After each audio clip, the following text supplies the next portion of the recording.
Guys example number 61 को देख लेते हैं। दिल्ली के अंदर ये क्वेश्चन पूछा गया, इस तरह के जितने भी क्वेश्चन हैं, जितने भी क्वेश्चन है एक ही फॉर्मेट पर बेस्ड है। क्या है? कोई एक फिजिकल क्वांटिटी है जिसका फॉर्मूला ड्राइव करवा रहा है डायमेंशन की मदद से, उसका डिपेंडेंसी देख लो, उन पर आंसर आ जाएगा। जैसे कि यहाँ पर देखो सॉल्यूशन लगा देता हूँ सीधे सीधे। बहुत कम क्वेश्चन को पढ़ूंगा मैं, और इवन क्वेश्चन पढ़ता ही नहीं हूँ। आप देखो आपसे क्या कह रहा है, फ्रीक्वेंसी जो है, फ्रीक्वेंसी किस किस पर डिपेंड कर रही है? डिपेंड कर रही है किस किस पर? रेडियस पर, डेंसिटी पर और सरफेस टेंशन पर। तो मैं कुछ नहीं करूँगा, देखूँगा फ्रीक्वेंसी डिपेंड कर रही है रेडियस पर, तो रेडियस की पावर a, और डेंसिटी पर डेंसिटी की पावर b, और सरफेस टेंशन s पर s की power c।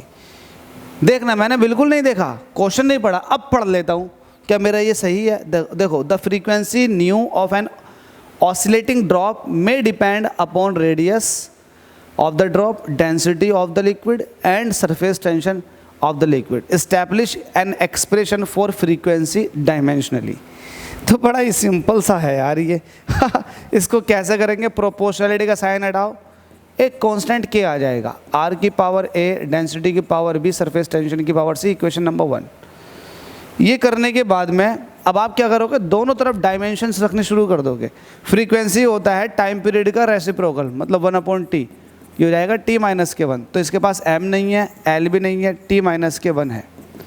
k dimension less है, r क्या है? रेडियस है, तो इसको मीटर में नापेंगे, मतलब लेंथ है, तो l की पावर हो जाएगा b। डेंसिटी होता है मास अपॉन वॉल्यूम, इसकी पावर हो जाएगा b। सरफेस टेंशन होता है, सरफेस टेंशन क्या होता है? Force upon length.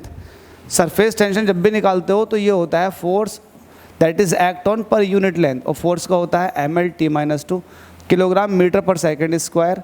F = ma से आ गया ये, और नीचे है L, तो L से L कट जाएगा, आ जाएगा m/t-2। तो ये है m/t-2 और पावर है c। सारी बातें क्लियर है? सारी बातें क्लियर होने के बाद अब इसको सॉल्व कर लो। यहाँ क्या है? m0 L0 t की पावर -k1, और यहाँ देखोगे, देखो m ये है और m ये भी है, तो ये हो जाएगा m की पावर b, और ये हो जाएगा m की पावर c, तो b + के c, तो m का किस्सा ख़त्म। अब देखो l का, एक l ये है और एक l ये है, तो l की पावर a ये है और l की पावर -3b ये है, ख़त्म। m का l का दोनों का केस ख़त्म। अब देख लेते हैं ml का ख़त्म हो गया, अब देख लेते हैं किसका? t का। ml का ख़त्म, अब t का, तो t ये है -2c, ये हो जाएगा ख़त्म। तो mlt सबका ख़त्म हो गया। अब आप क्या करोगे? डायमेंशनली इक्वल रखोगे, इक्वेटिंग डायमेंशंस। यार आपको पता है right hand side left hand side के इक्वल है, और ये तभी इक्वल हो सकती है जब इनकी पावर्स भी इक्वल हो।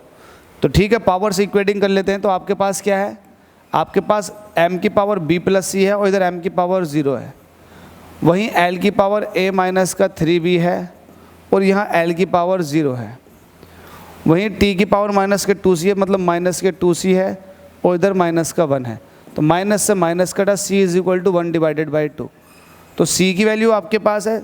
c की वैल्यू को जब आप यहाँ रखोगे तो आपको b की वैल्यू मिल जाएगी -½ तो आपके पास c की वैल्यू है ½ b की वैल्यू है -½ c और b की वैल्यू को यहाँ रख दो तो आपको क्या मिलेगा? देखो क्या मिलता, c की वैल्यू रखनी नहीं पड़ेगी, बस b से ही काम चल जाएगा। b की वैल्यू -½ है = 0।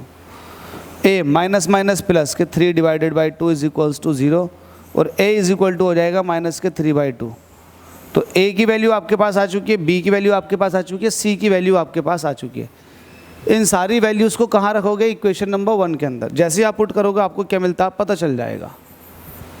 आप कहोगे put a, b and c in equation number 1, वो ये है। रखो वैल्यू जल्दी से, क्या आ जाएगी? देखो, फ्रीक्वेंसी = k, रेडियस की पावर a की वैल्यू कितनी है? -3/2। वहीं आप कहोगे डेंसिटी की पावर b, तो डेंसिटी की पावर b, और b की वैल्यू है -½ वहीं आप कहोगे सरफेस टेंशन की पावर c, और c की वैल्यू कितनी है? अगेन ½ तो ये सारी बातें कंप्लीट। इसको सही करके लिख लो। ये हो जाएगा फ्रीक्वेंसी के।